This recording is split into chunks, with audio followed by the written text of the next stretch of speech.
Bonjour, bienvenue à notre point marché.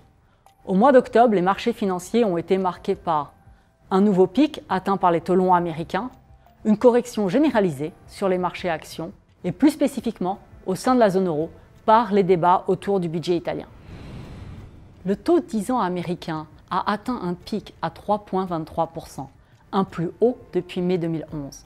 Le principal catalyseur de cette hausse a été le discours de Jerome Powell. Le président de la Fed semble être optimiste quant au fait que l'expansion économique américaine puisse être maintenue sur une longue période avec un risque modéré d'entraîner une accélération soudaine de l'inflation. Ce discours et la publication de très bons chiffres économiques ont renforcé la confiance des investisseurs dans la dynamique de l'économie américaine. En même temps, les anticipations d'inflation sont restées quasi inchangées. Les marchés actions ont reculé suite à cette hausse des taux. À ce stade du cycle, une hausse de taux est synonyme d'un durcissement des conditions de financement. Cette correction s'est amplifiée avec l'apparition de doutes quant à la solidité de la croissance économique mondiale. La croissance américaine est solide. Cependant, la croissance dans la zone euro a ralenti plus fortement que prévu.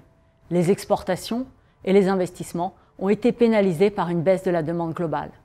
Mais les investisseurs se sont surtout inquiétés du ralentissement de la croissance économique chinoise, plus 6,5% au troisième trimestre, soit le plus bas niveau depuis 2009. Ce chiffre s'explique par un ralentissement de la demande domestique.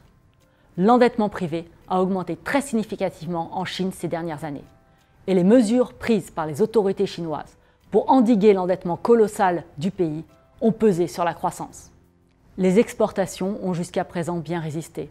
Et aujourd'hui, les investisseurs craignent les impacts de la guerre commerciale entre les États-Unis et la Chine, dont les effets sont encore largement à venir.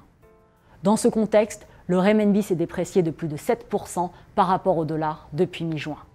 Enfin, les marchés actions ont été également sensibles à la publication des résultats des troisièmes trimestres, qui montrent une détérioration des perspectives de croissance pour de nombreuses entreprises. En Europe, la dette italienne reste sous pression. Le gouvernement italien a présenté un budget avec un déficit de 2,4% pour financer les mesures promises aux électeurs. La Commission européenne a rejeté ce budget, une première dans l'histoire de l'Europe. L'Italie a maintenant 3 semaines pour revoir sa copie.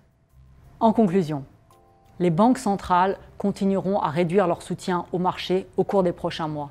Et nous pensons que cette baisse de la liquidité alimentera la volatilité et la reconnexion aux fondamentaux sur les marchés. Merci de votre attention et rendez-vous au mois prochain.